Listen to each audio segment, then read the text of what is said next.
बार बार सब मित्रों ने कहा कि किसान, गरीब, भूखा, बेरोजगार, ऐसी बातें आई, ये शब्द गूंजते हैं, इको करते हैं। हमको अपने पर शर्म आती है। दुर्भाग्य मेरा कि मैं पत्रकार हूं, तो राजनेताओं को देखा भी है अंतरंगता से, कैसे कैसे, जैसे आदमी अल्टो नहीं खरीद सकता, स्कूटर, मोटरसाइकिल नहीं ले सकता भारत का आम आदमी, वैसे आप लोग जहाज में चल रहे हो, निजी जहाजों में है, ज्ञान बांट रहे हो कि गरीब के लिए वो रात भर जग रहे हैं, छत पे टहल रहे हैं। हमने आप लोगों के घरों में कप प्लेट देके पूछो ये कटोरी कहां से आई, बोले ये इटली से आई, बोले ये बोले पेरिस से आया गिलास। गरीब के लिए रो रहे हो? ये तमाशा नहीं किया करो भाई, इतना तो मत किया करो। लोग सुनते होंगे टीवी पर, इस पर, तो क्या कहते होंगे? जहर खाने का मन करता होगा गरीब आदमी का। उसके गरीबी के साथ मजाक मत करिए। आप रोटी नहीं दे सकते तो शांत तो रहिए। काजू बादाम खाने के बाद बाहर निकले और ये कहें कि मैं भी भूखा हूं, ये तो झूठ मत फैलाइए। क्या आपके घर में बाल बच्चों की शादियां नहीं देखी हमने? नहीं देखी क्या? आप लोगों ने जितनी नहीं देखोगे, राघवेंद्र ने, कपिश ने, आनंद ने, उतनी मैंने देखी और विक्रम राव साहब ने देखी है। आपके नेताओं के यहां शादियां पैसा ऐसे बहते देखा। कानपुर में तो गंगा में भी उतना जोर नहीं है, ये गंगोत्री गंगा समझो, ऐसे पैसा बहते देखा। एक नेता के यहां शादी हुई थी परिवार में, जहाज ऐसे उड़ा और बात कर रहे हैं कि जी 400 करोड़ कॉरिडोर में लग गया, देश भूखा है। गजब बात है। जहाज ऐसे उड़े जैसे विक्रम टेम्पो चलते हैं चमनगंज से कानपुर में, उस फ्रीक्वेंसी में जहाज उड़े। विक्रम राव साहब ने कह दिया मुझे पान खाना है, बोले जहाज ले जाओ पान खा के। कपिल श्रीवास्तव ने 2 मिनट बाद बोला, हम बोले हमको भी खाना, बोले इनके दूसरे विमान से ले जाओ। मैंने देखा, बताऊं नाम, चेहरे खराब हो जाएंगे। स्विस कॉटेज बन रही, स्विस कॉटेज शादी ब्याह में। भूख है तो सब्र कर, रोटी नहीं तो क्या हुआ। आजकल दिल्ली में है जेरे बहस ये मुद्दा, और कह रहे गरीब का मसला है, गरीबी दूर नहीं कर रहे तो ये क्यों बना रहे। गजब बात करते हो सब लोग यार, कहीं तो कुछ रखो बाबू। मैंने एक बार अजीत सिंह से पूछा था, रहे नहीं, उनकी आत्मा को शांति मिले, मेरे मित्र थे। मैंने पूछा कि मैं उनका दिन भर का सिस्टम मैंने देखा, मैंने पूछा कि आपको पेंशन कितनी आती है, बोले इतनी। झूठ बोलने का अवसर भी नहीं था, वो तो नेट पे मिल जाती है पेंशन। तो वो मैंने कहा आपका खर्चा जो मुझे ओवरऑल दिख रहा है यही दिन भर में 2-3 लाख का है, और गरीब के लिए सब हो। अब दूसरी बात आती है, इस देश में हमको गुलाम बनाने के लिए जिन स्थानों को तोड़ा गया कि हमारी आत्मा पर भी नियंत्रण हो जाए, उन स्थानों का पुनरुद्धार नहीं होगा तो किस जगह का पुनरुद्धार होगा? आपकी कोठी में पैसा लगे तो जायज, और बाबा विश्वनाथ के कॉरिडोर बने तो ना जायज।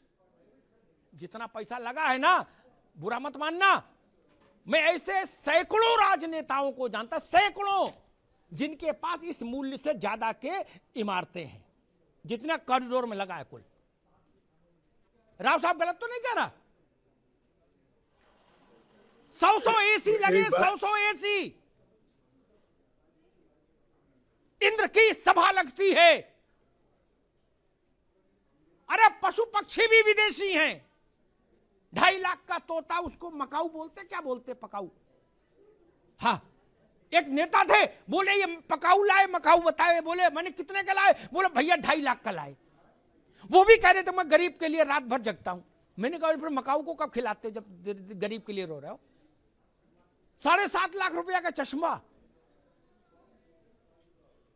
बाबा विश्वनाथ पर सवाल उठाओगे? आप लोगों के पास नैतिक सत्ता नहीं है, नैतिक सत्ता नहीं है आपके पास सवाल उठाने की। भाई आपकी कमाई का कोई साधन नहीं, और आप कपड़ा रोज 3 बार बदल रहे हो, नींबू काट पहन रहे हो, कहां से आता है पैसा? काम कोई है नहीं, धंधा कोई है नहीं, बायोडेटा में लिखा समाज सेवा, और फॉर्च्यूनर में चल रहे हो झमाझम, 4 गाड़ी आगे 4 पीछे, और जूता भी साला सफेद पहन रहे हो, मोजा ही नहीं। नहीं। और जो नहीं पहन पा रहे वो दुख में मरे जा रहे। वो कह रहे कि हे ईश्वर, ऐसे दिन हमारे कब आए कि मैं भी सफेद जूता पहन पाऊं और 10 अंगूठी 10 उंगलियों में, और वो बकरी बांधने वाली उतनी मोटी चेन गले में। कोई कह रहा राष्ट्रवाद लाएंगे, कोई कह रहा जी समाजवाद लाएंगे, कोई कह रहा जी कांग्रेस लाएंगे, क्या? और 250 ग्राम की चेन डाले गले में। आप लोग सवाल उठाएंगे काशी विश्वनाथ पर? ना भाई साहब, ऐसा मत करिए। आध्यात्मिक को छोड़ भी दें। हालांकि आध्यात्मिक मान का कोई मूल्य नहीं होता। सिखों ने कभी यह सवाल नहीं उठाया कि गोल्डन टेम्पल का कोई आर्थिक मूल्य क्या है। वेटिकन सिटी में पोप की सत्ता क्यों चलती, सवाल ईसाई नहीं उठाते। मक्का और मदीना पर सवाल नहीं उठता। काशी विश्वनाथ पर सवाल उठाने की हिमाकत कैसे हो सकती है?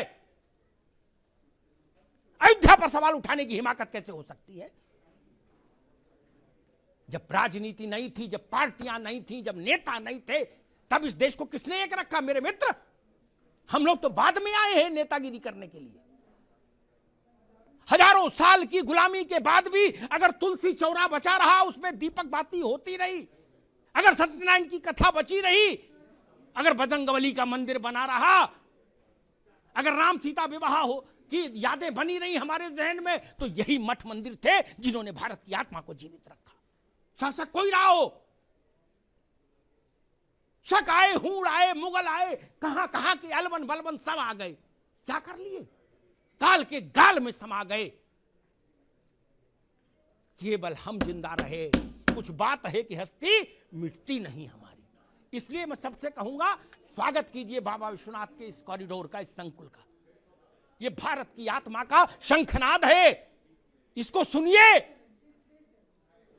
और नैतिकता की बात हम तब कर पाएंगे जब हमारा जीवन गांधी सा हो जाए, लोहिया सा हो जाए, दीनदयाल सा हो जाए, जयप्रकाश सा हो जाए, तो नैतिकता की बात अच्छी लगेगी।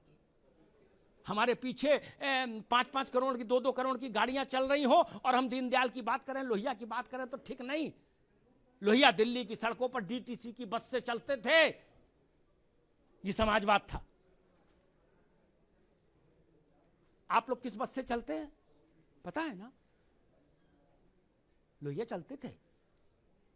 इसलिए मैं कहूंगा, हम लोहिया दीनदयाल जयप्रकाश नहीं हो सकते तो उतनी बात ना करें।